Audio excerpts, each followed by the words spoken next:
All right, good morning, everybody. Once again,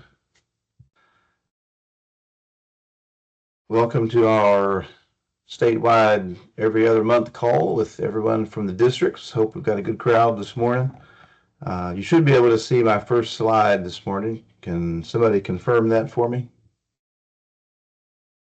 Yes, sir. All right, great. Thank you very much, Katie. Um, well, we do have an agenda set this morning. I'll show you that next, and this will be a little bit about what we're going to talk about today. Some updates on ARC Fund and 319 funding on those cycles, where we are right now with those funds, as far as getting those out to folks who have applied for them.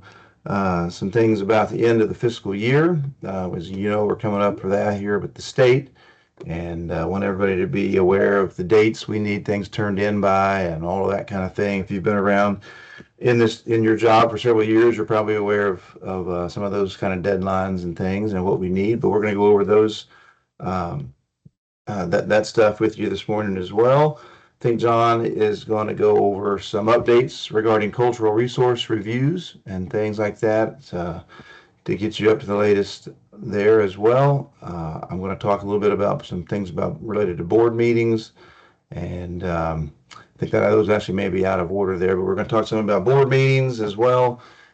Just give you some reminders and things there about those, and then some housekeeping type things. And I think Katie's going to finish out the day with a few minutes of some training on records disposal, how long you all need to hang on to things there in your files in your office and stuff like that. So that's what we're going to try to cover today. Hopefully it won't take too long. We'll be out in under an hour, and still have time for some questions as well at the end. So be sure and hang on to your questions. There'll be time for you to actually ask questions at the end, or you can type them into the chat, and Katie can read them out to me later at the end when we're finished with all of this. So let's dive into this here, and we'll talk a little bit about where we are with some funding. If this will work here. There we go. So with our ARC fund, the first part of May, first couple of weeks of May was our spring application window, and we got lots of applications from you guys in during that time. We are evaluating those, making some funding decisions on those allocations. We should wrap that up here in the next week or two, and we're trying to hand out about $5 million again, which is what we did, I think, last spring and fall, both last year as well. And so that's what we're doing again this spring. Gonna be putting money in your checking account, so to speak, here pretty soon. Like I said, we should be making decisions on that, finalizing our decisions on that in the next week or two, and then Katie will start writing those amendments. Hopefully towards the middle of the end of June, some of you will start receiving those as she just works her way down the list of everybody. Probably starting mostly with those that have contribution agreement employees, get those out of the way first, and then she'll just kind of move stepwise down through the rest of you, getting those amendments out for your signature and making that money available. And then we anticipate again about 6 months from now, and sometime around October or November timeframe, doing this again, as we've tried to communicate. Now that we're in this twice a year, two application window times a year, we should be doing this again with roughly the same amount of money again in the fall. But the spring period, we're right in the middle of, as far as allocations go and things, and amendments following up here in a couple of weeks. As far as the 319 grant goes, our FY24 work plan was approved just end of last month, May 23rd. And so we're sending out those letters here in the next couple of weeks to those districts that may have applied for some 319 funding. And as far as next year, some of you may be wondering, with everything else that's going on in Washington, how's that affecting our 319 grant?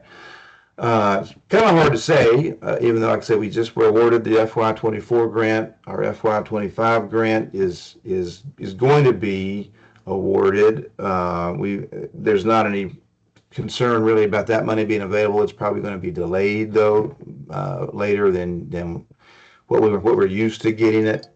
So it probably won't come in until the fall, first quarter of the federal fiscal year, sometime after October, which is, like I say, a good bit later, maybe 5 or 6 months later than when we normally get that grant. But we're not too concerned about receiving that grant.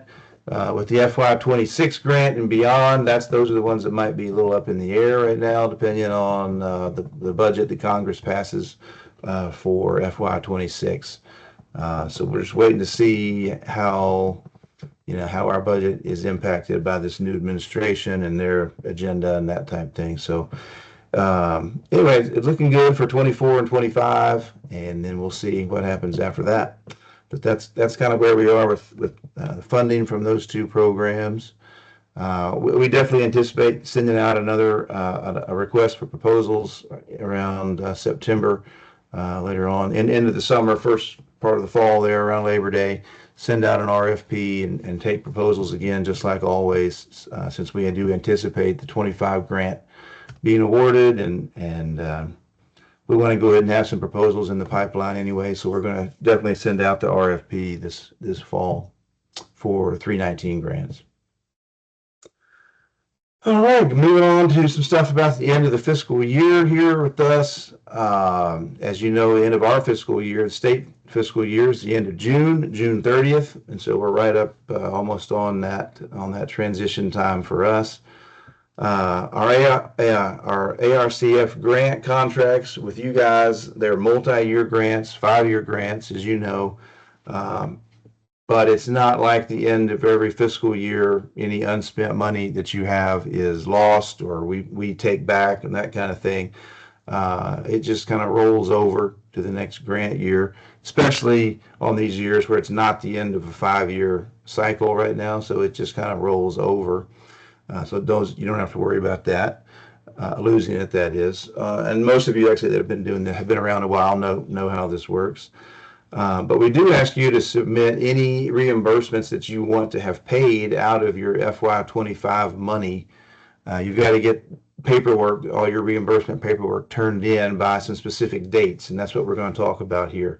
Again, you're not in jeopardy of losing the money. It's just there will be a time, if you want to get paid quickly, I guess I'd say, or like on a normal schedule or pace, you have to get the money turned in by these dates. Otherwise, there's a little bit of a lag there, or some time where when we're having to write all these grant amendments and things, that the contracts are not open. We can't pay against them for a few weeks, and so there can be a delay if you don't go ahead and get all this stuff turned in by the dates we're about to go over here.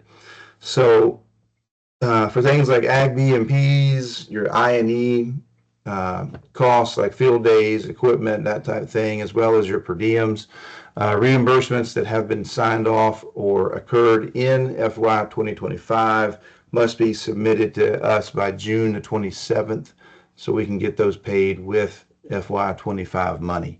So for those type of expenses, again, the BMPs, field days, equipment, and per diems, please get those turned in by June the 27th. All your reimbursement related paperwork, get those in by June 27th. For any technical, your 10% TA folks, as well as contribution agreement paperwork, that needs to be turned in no later than July the 3rd. So you do have a little bit longer with that, but that's only applying to 10% technical assistance folks and the contribution agreement paperwork. You've got till July the 3rd to get those turned in to us. And then again, if something comes up and you're not able to get that done, don't panic. I mean, your landowners will still get paid. It's just going to be not till the next fiscal year. We've got to have a little bit of time here to close out our books and work on all of our kind of internal paperwork and things and stuff we have to do to close out FY25, and then before we can move on to FY26. So there might be a little delay if you miss these dates, but you will still get reimbursed. You'll still get your farmer, your producers will still get paid. There might just be a little bit more of a delay than normal. So again, keep those two dates in mind. June 27th for most all of your types of payments, except for 10% TA and contribution agreement, which can be turned in up till July the 3rd. All right.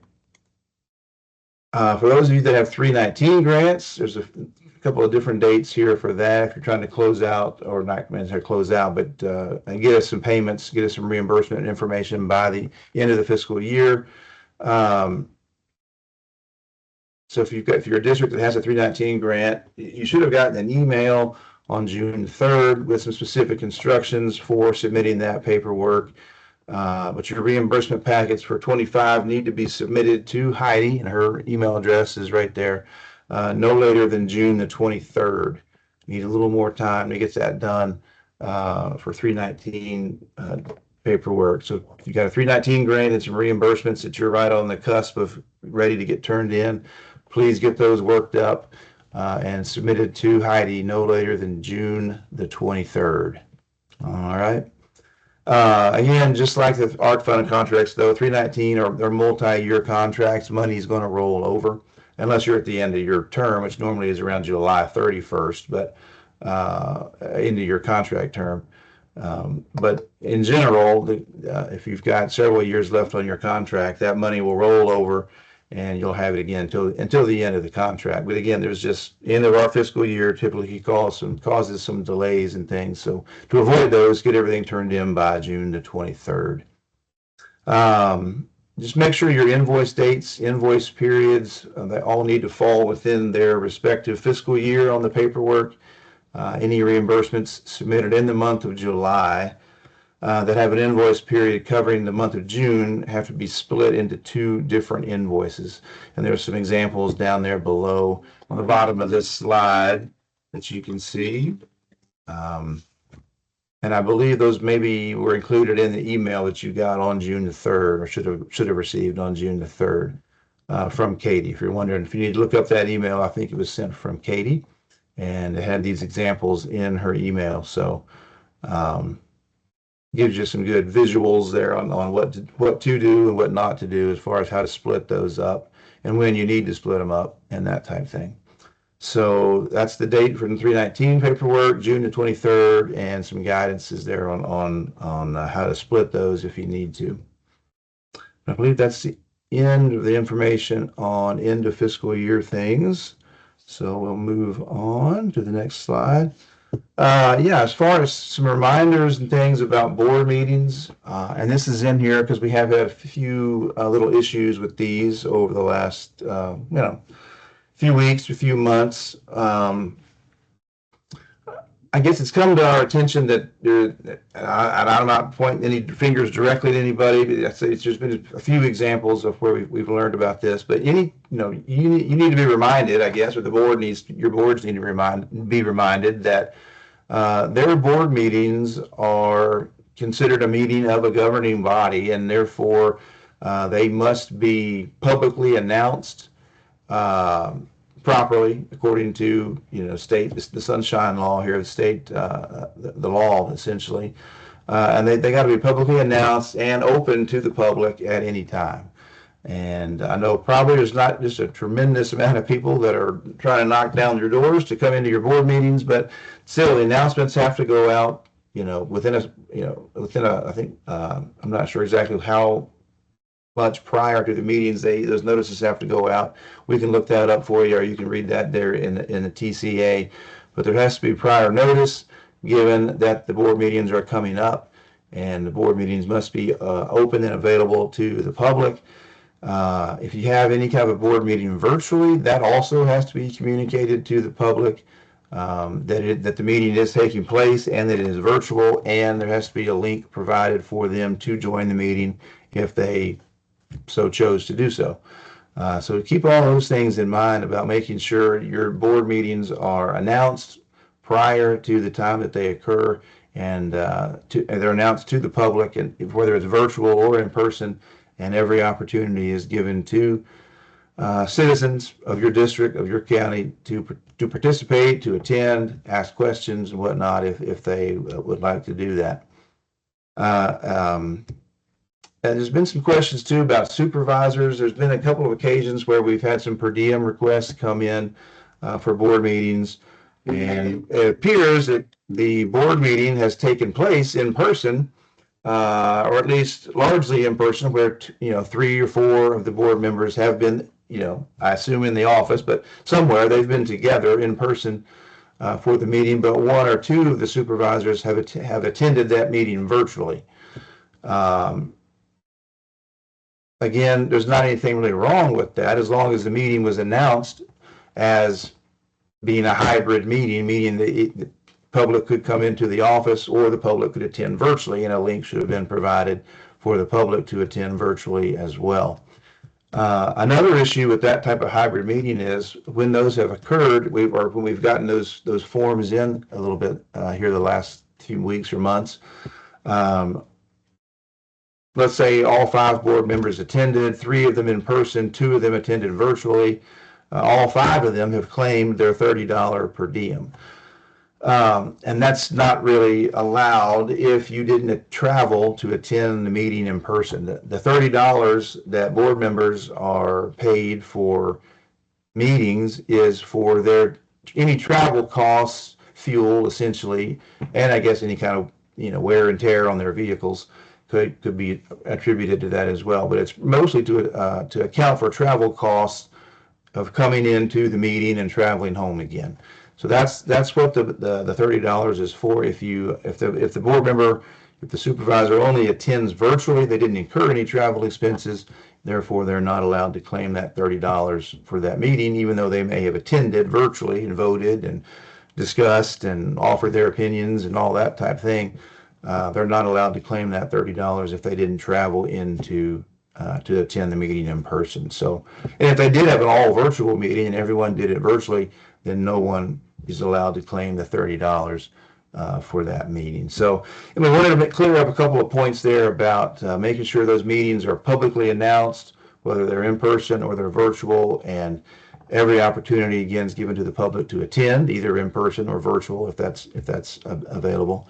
And then just clearing up any misconceptions out there about what the $30 is for and what the supervisors need to do in order to claim that $30 for the meetings. They need to have traveled physically in person, from their homes, from their farm to the meeting and back to claim that. So anyway, just wanted to clear that up. And the last point is one I've made many times, and I feel like generally everybody's conforming to this, but while you're letting the public know about your board meetings, please also make sure that our watershed coordinators, whoever that may be for your district, please make sure they know about your board meetings when you're having them. If you have them at a regular time, and then suddenly one month we're just kind of having to change that up, or something's a little bit out of sync because somebody's on vacation or whatever, make sure our coordinators know about that. They're not going to attend every board meeting, I don't believe. But they do have in their work plans, their performance plans, to attend a certain number of meetings per district each year. And so they will try to make, a board meeting or 2 at least a year, and maybe in some cases many more if it's convenient and that kind of thing. But they do need to know about them because they do need to try to attend a few each year just to just be around, have their eyes and ears on things, and be a part of district life there in all the districts and counties that they're representing or working in. So again, just as a reminder, just please make sure you keep them in the loop on when board meetings are scheduled and coming up, and any changes to any regularly scheduled meetings. All right. I believe, John, that may have us up to where we are with you on cultural resources. If you can fill everybody in on some of the minor little changes you've made to that in the last few weeks. Hello, everybody. Yes, good to see you today, and glad to be with you today. And I want to talk just a little bit about cultural resource, and just make a couple of points here. And before I get into this, I want to thank you all, those of you that have completed the survey that we sent out a few like the 1st of May, I think, on the evaluation of the ARCF program. I think we've received about 58 or 59 districts have responded to that. There's still time. If you haven't gotten those in, please feel free to get those in to me. We're entering that data and getting ready to evaluate it. So you still have a little time to get those surveys in if you hadn't already gotten them done. So 2 points quickly about cultural resources. And one, we sent this first one out to everyone, but I just wanted to touch on it again, just to make sure that if you're doing a stream bank stabilization project, a project that needs a Corps of Engineer permit, make sure when you send the Corps, the application, when you apply for that permit, make sure it's crystal clear that they know that this is not a federally funded project. That tells them that they are the lead federal agency and they know what that means. It's very significant to them, and they will act accordingly and do their part on the cultural resource and archaeology, historic property, T&E, and all that, the reviews that they do, the tribal consults, and all the things that are required for that. So, and the second point I wanted to make was something this could be old news to many of you. It may be something new, um, for typical stream crossings, the Corps of Engineers consider those, even though they're in the stream channel and they're impacting the bed and bank of a stream, they are considered part of a farm road, and those are explicitly exempt from needing a federal permit. So as long as that stream crossing is no wider than 25 feet, then you don't even you don't even need to notify TDEC about an aquatic resource permit, because it's called the minor stream crossings, and it is no notice is required for anything less than 25 feet, even for TDEC. So it's good news for all of us. No federal permit is needed for a stream crossing because it's part of a farm road, and there's no need to notify TDEC about minor stream crossings that are less than 25 feet. Again, that could be old news to many of you all, but I wanted to just make sure that everyone was aware of that, because it may save you some time, may speed things up a little bit. So that's all I have, and I'll be available to answer questions following the rest of the presentations. All right. Thank you very much, John. Appreciate that. Thank you for all the work you've done on cultural resources, for the last 12 months or so, however long you've been working on all that. I know it's been a big handful, maybe a headache at sometimes to get all that worked out. And thank you for that and trying to communicate all these changes clearly. We'll move on here, and I think, Katie, this is where you come in for the next few slides. So just let me know when you want me to move ahead for you. All right, I appreciate it. Good morning, everyone. This is Katie.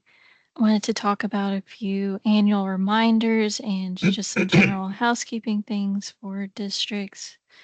I pulled this over from the meeting last time just to reiterate that need to be working on annual reports for FY25. These are requested. It's part of the same law that you have to submit these as the financial annual reports. These are also just requested contractually from all the contracts by TDA. The annual report should include name and any other identifying information, a narrative selection that describes the program's goals, outcomes, and successes, and any kind of setbacks, and whether any proposed activities were or were not completed. We do not have a required template that we make you use. Many of you have templates that seems like you've shared, as I'll get a few from different districts and it looks like you're using the same template, which is absolutely fine. In terms of dates for turning these in, we have it so that you all submit these by your district fiscal dates. And we have a couple examples below I don't know that any district has any other fiscal year date besides these two. I could be surprised, but most of you have a June 30th uh, fiscal year end, and that gives you, I believe, 30 days, not 30, 90 days to work up an annual report and submit that by September 30th. And then along the same lines, those of you who have a fiscal year that's based on a calendar year and ends on December 31st, the due date for your annual report would be, which would be 90 days later, is March 31st. There are two ways that you can submit these. You can submit them electronically to me, which is preferred, saves you on postage. Don't have to like have pay to have something printed out necessarily. But you can, if you want to, mail in your annual report, and I have supplied our temporary address below. We are still not in the building at this time, but if you need to send something in, that please use that address. Next slide, please.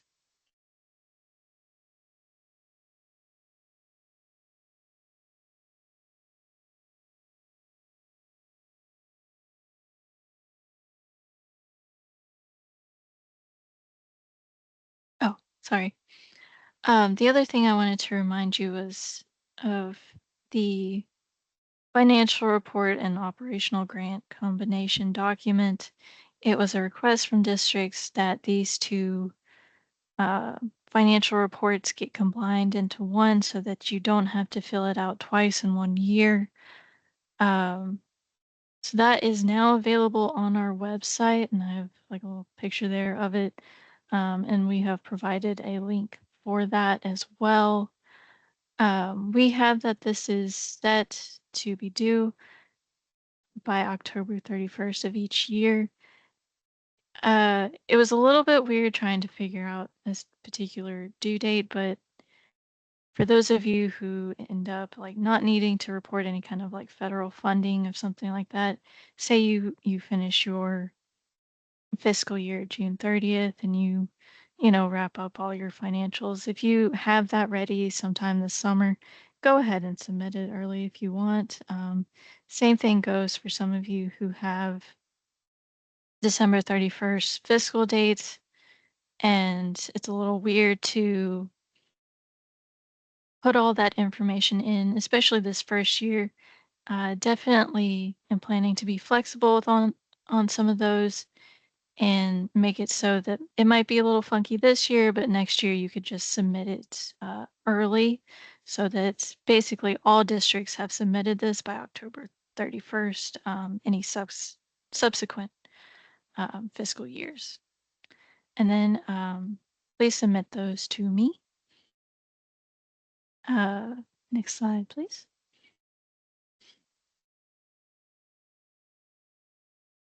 I believe this is the only like general housekeeping thing that we have here for you all. And it refers to information, education, reimbursements, and field days. First and foremost, all I&E reimbursement forms are to be sent to Catherine McBride. We call her Kay. I know that's very confusing to have me and her in the same office, uh, but it happens all the time. It's fine. Um, When you are filling out the reimbursement form, please make sure to, in the description on the I&E form, include the date of the field day in that field. We use that date as part of the uh, our process whenever we make a payment. I don't want to go too far into it and confuse you, but it's just a date that we need for the payment process, and it just makes it a lot seamless and easier and quicker if you go ahead and supply that to us ahead of time. Um, we also like to ask that whenever you do hold a field day or any other kind of educational event, that you have a field day evaluation form available. These are voluntary for participants, but we like that either you know you pass them out while everybody's eaten some food, or have them available at a table for all of your attendees to fill out as they desire. We have a template on our website that I've provided there for you, and all these links will be available after the meeting when we send out the slides. But we have a template for you to use. We will also accept any district-made field day evaluation forms if you have something that you already use. And then what we need you to do with those is whenever you go in to submit your I&E reimbursement form, is please just include that with the reimbursement that you send to Kate McBride. I think some districts have fallen out of the habit of submitting these, and we just really want to encourage you to make sure that you have these available at field days and other educational events, and to turn them in with your reimbursements. Right, next slide, please. This final thing here I wanted to cover is called the statewide RDA. We talked about this sometime last year, and most of the information I have here is largely unchanged. However, we have a lot of new employees with the districts, and it's just really good to go over this on a yearly basis with you all, and get some of those new employees filled in on what RDA is and what it means for the districts. So the records disposition authorization defines the proper storage and disposal method for a state record series and includes a description of the record series and a retention schedule, destruction method, and other information. So what all that means is the state has a list that it keeps of different types of documents and what to do with those documents after a set period of time, and how to dispose of them. The thing with state documents is that I believe it's by law, and Christina, you can correct me if I'm wrong. If a request is made to supply any kind of file to the state, if we have it, we have to supply it. And so part of the reason that we have these rules is to keep state employees from having files that stretch back, 30 years, where if, for some reason there's some kind of lawsuit, somebody asks about that particular type of file, we now have to submit 30 years worth of paperwork for this request. So if you don't mind, Sam, can you go ahead and click on that where it says here? That should be a link to the Tennessee State Secretary of State's website. I think you have to control click.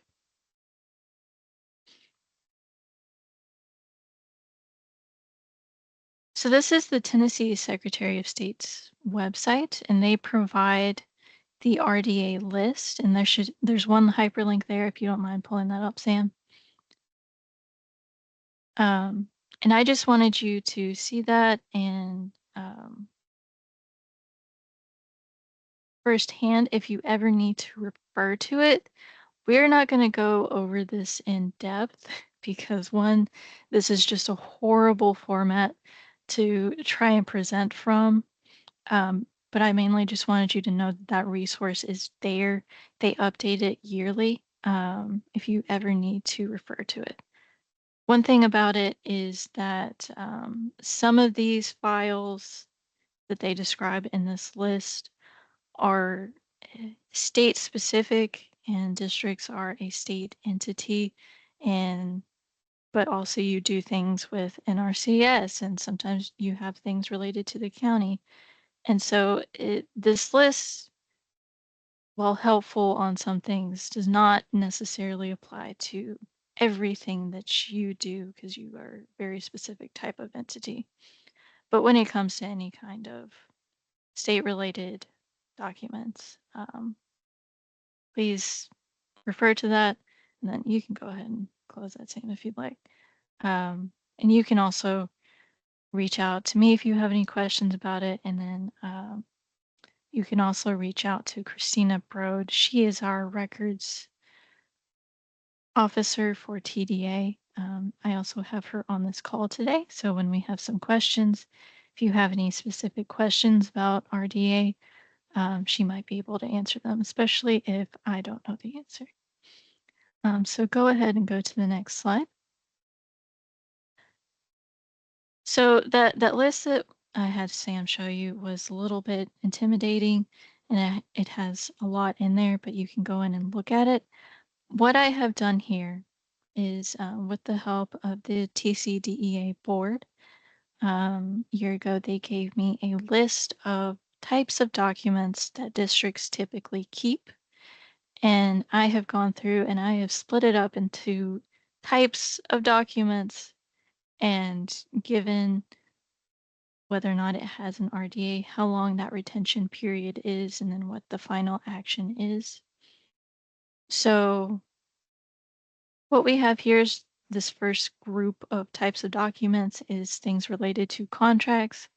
So we have the TDA contracts and amendments, any ARCF or 319 application forms, reimbursements forms for ag BMPs, equipment, technical assistance, and incentive payments. Those are all going to fall under the statewide rule number 21, which is for grants. And then it has a retention period of 5 years. And what that means is 5 years after the document is no longer relevant. So when it comes to anything pertaining to ARCF contracts, for example, that's going to be 5 years after the contract is ended. So your contracts, all of your current contracts end on June 30th, 2027. So that means in 5 years, I will go in and pitch all of your contract amendment documents and other anything pertaining to those specific contracts that particular set of 5-year contracts. And I'll shred those in 2032, which is weird to think about at this point. But that's what that means is whenever the file is no longer relevant, then you add on 5 years, 6 years, whatever the RDA says, and then you destroy it. We typically shred things. I would recommend going ahead and shredding things if it says to destroy, but I will let you use your discretion on that.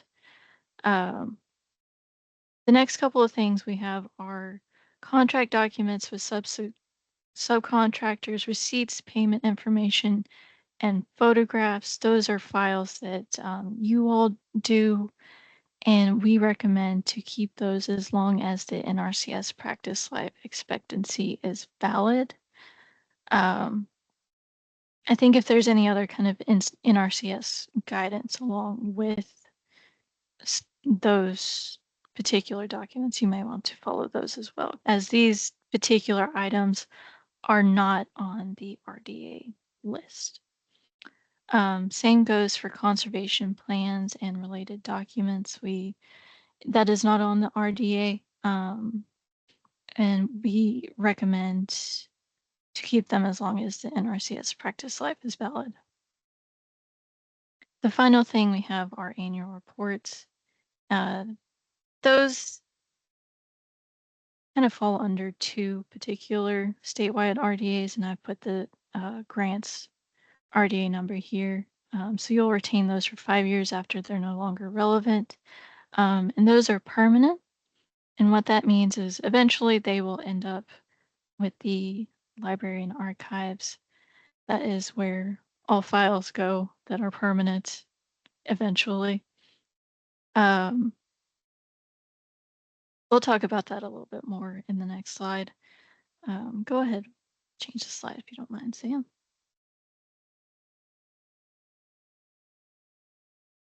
The next slide is when I'll talk about that. Okay.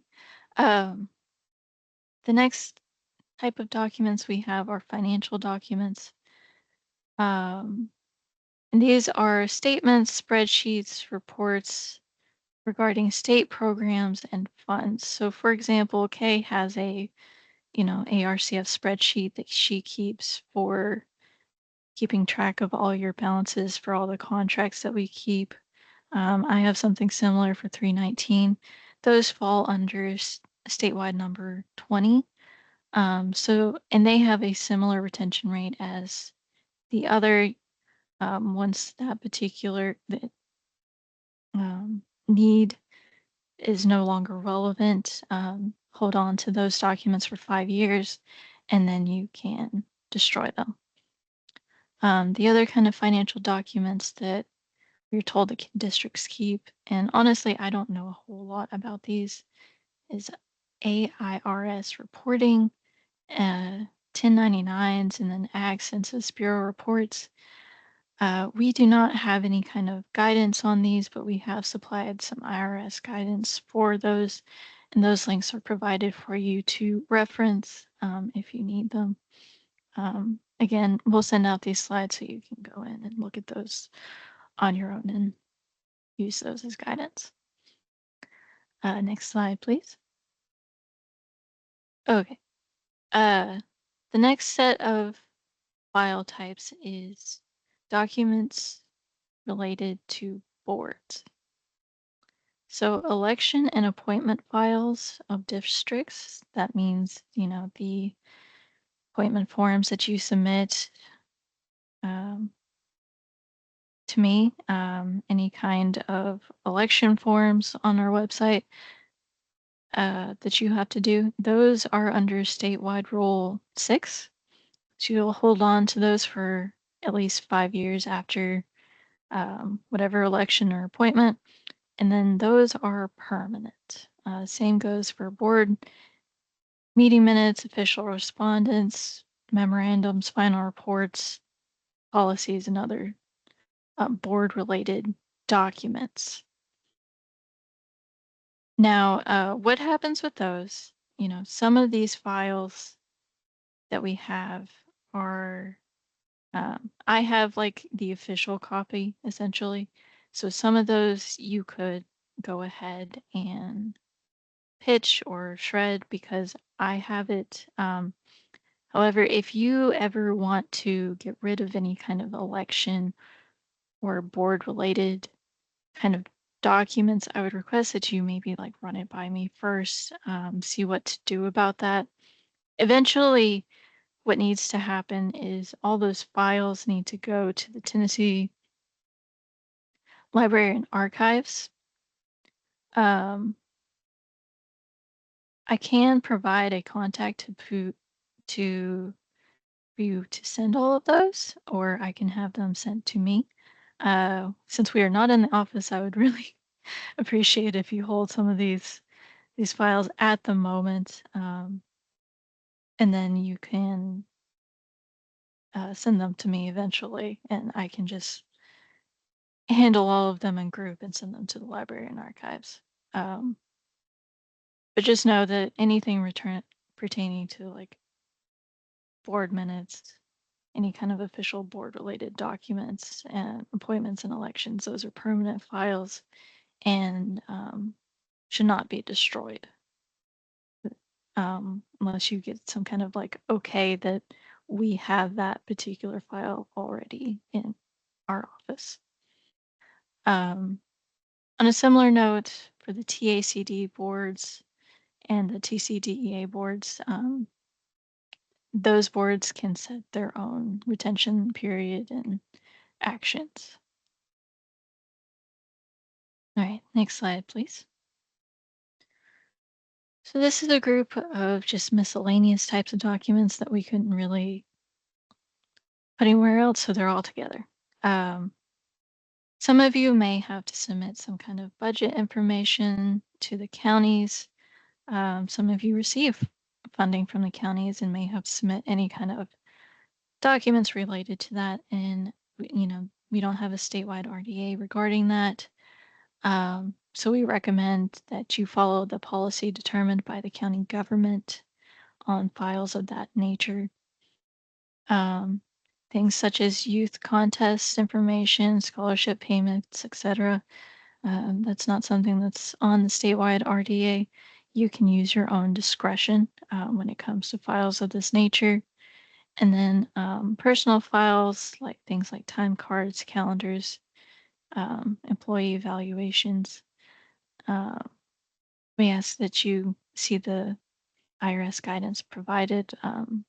It's one of those things where there's probably something about that on the official RDA list, but considering you are not um, a state employee in that aspect, I don't know that RDA particularly applies to you.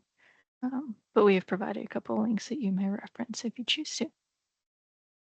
And I believe that is it on the RDA. Mm-hmm. So Yeah, thank you, Katie. I will thank you everybody for listening to my little yearly lesson on RDA. I will go ahead and stop the recording and then we'll go and answer some questions. Yeah, that's right, Katie. Thanks.